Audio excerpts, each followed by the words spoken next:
The humid summer air hung heavy over the San Diego Zoo, a typical Tuesday afternoon. Families ambled by, ice cream dripping, children pointing at the exotic creatures. Among the bustling crowd was a man named Ethan Miller, a freelance wildlife photographer in his late 30s, his camera always at the ready. He wasn't there for a job today, just a quiet visit, a moment of respite from the concrete jungle of the city. He found himself drawn to the chimpanzee enclosure, a sprawling habitat with artificial trees, ropes, and a deep, clear moat. One chimp, a large silver-backed male named Kofi, was particularly captivating.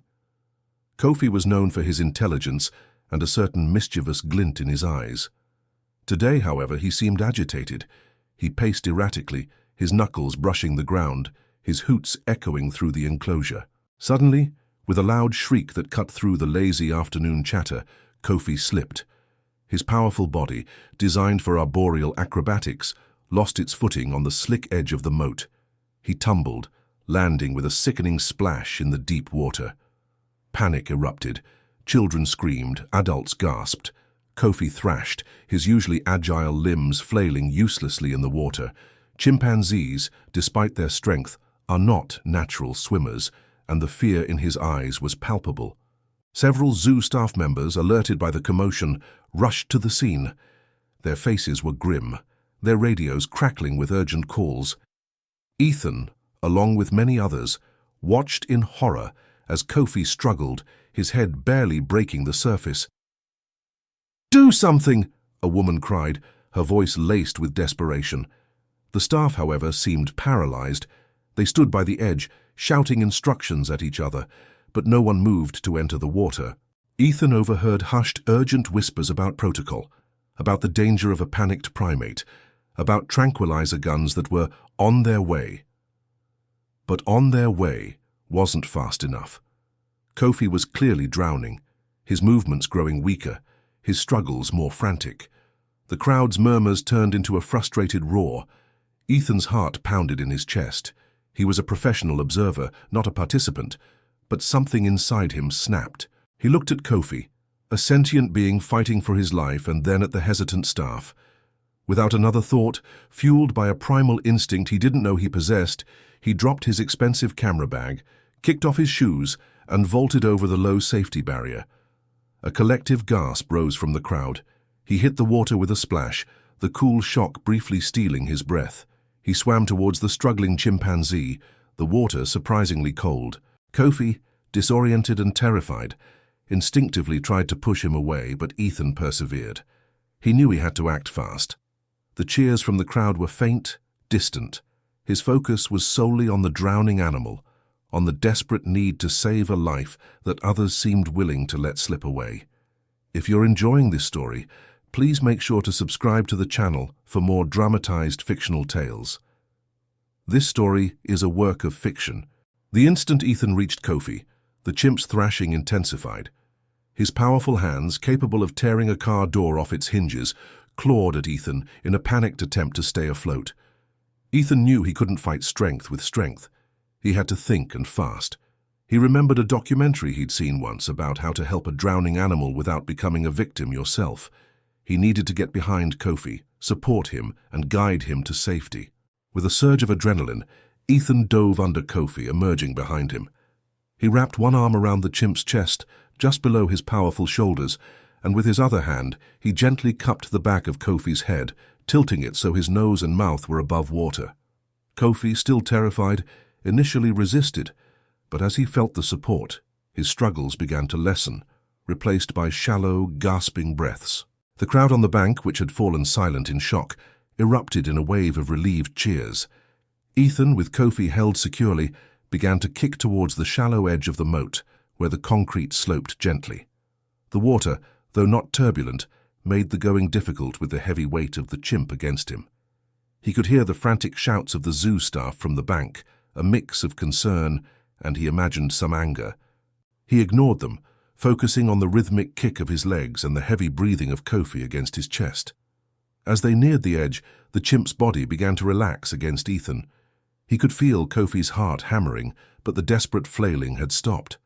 When Ethan finally reached the sloping concrete, he carefully maneuvered Kofi, helping him to find purchase with his feet. Once Kofi could stand, he stumbled out of the water, shaking his wet fur.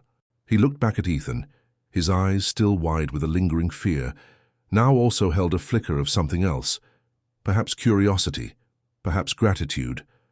The zoo staff, now a flurry of activity, rushed forward with nets and tranquilizer darts, but Kofi, instead of retreating to the deeper parts of his enclosure, stayed near Ethan. He even took a tentative step towards him, his large eyes fixed on the man who had just pulled him from the brink. The lead zookeeper, a stern-faced woman named Dr. Elena Petrova, approached cautiously. "Sir, you put yourself in extreme danger," she exclaimed, her voice a mix of reprimand and awe. "He could have seriously injured you." Ethan, dripping wet and shivering slightly from the cold water, simply looked at Kofi. "He was drowning," he said, his voice hoarse. "Someone had to do something." Dr. Petrova looked from Ethan to Kofi, then back again. The chimpanzee, instead of showing aggression, sat down a few feet from Ethan, observing him with an unusual calmness. It was a remarkable sight, a testament to the extraordinary bond that had been forged in the terrifying moments of the rescue.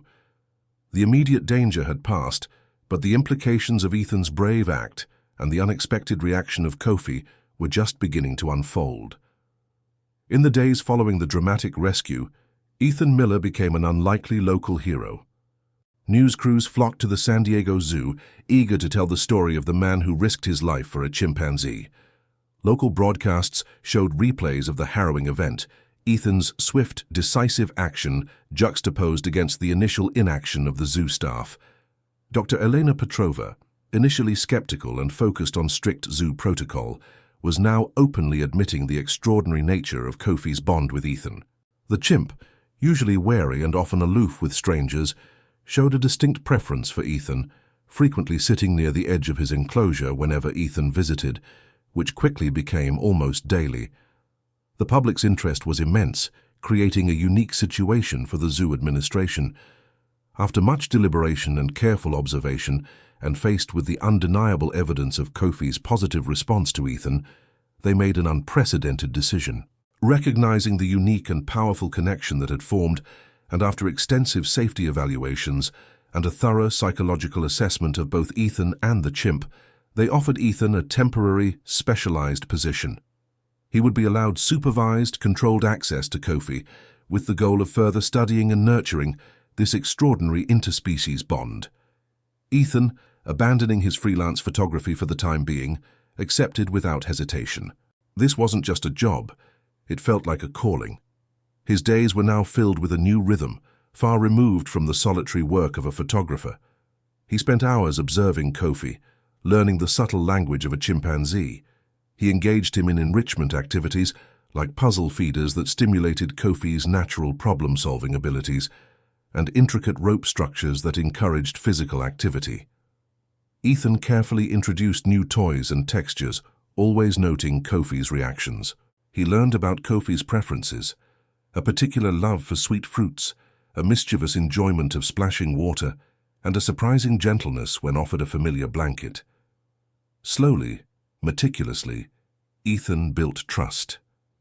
He began to understand the subtle nuances of Kofi's communication, the specific hoot that meant hunger, the gentle grunt signaling contentment, and the excited chatter when Ethan arrived. Ethan even started to notice profound changes in Kofi's overall demeanor. The chimp seemed more relaxed, less prone to the agitated, repetitive pacing he'd displayed before the incident. His eyes, once holding a flicker of restlessness, now appeared calmer, more content. There were moments of pure joy, like when Ethan would hide treats for Kofi to find, and the chimp would emit a happy series of hoots, looking directly at Ethan as if sharing a secret. One particularly sunny afternoon, as Ethan sat calmly outside the enclosure, sketching in a notebook, Kofi approached the barrier. The air was warm, filled with the distant sounds of other animals and the chatter of visitors. Kofi extended a large, dark hand, palm up, a clear gesture of invitation. Dr. Petrova, observing from a short distance, gave Ethan a subtle nod. Ethan, his heart quickening slightly, slowly reached out. Kofi's large, warm fingers gently closed around his, a soft pressure that spoke volumes. It was a moment of profound, wordless connection, a silent affirmation of the deep trust that had grown between them. It was a bridge built across the species divide, cemented by an act of pure courage. The story of Ethan and Kofi resonated deeply with the public, becoming more than just a local news item. It became a national conversation. It was a powerful reminder of the incredible capacity for empathy and connection that exists within both humans and animals. It highlighted the importance of acting on instinct when a life is in danger, and it challenged preconceived notions about the boundaries between species. Ethan, once just a photographer documenting the world, had found a new purpose, a deeper calling in actively shaping it. He continued to work closely with Kofi, their unique bond serving as a beacon of hope and a testament to the unexpected beauty that can emerge from moments of crisis. The rescue wasn't just about saving a life. It was about discovering a connection that transcended species, proving that sometimes the most profound impacts come from the most unexpected acts of courage and compassion. Their story became a living testament to the fact that heroism isn't always about grand gestures, but often about one individual choosing to act when others hesitate, forging an extraordinary bond in the process. If you've been moved by this story, remember to subscribe to the channel for more compelling fictional narratives. This story is a work of fiction.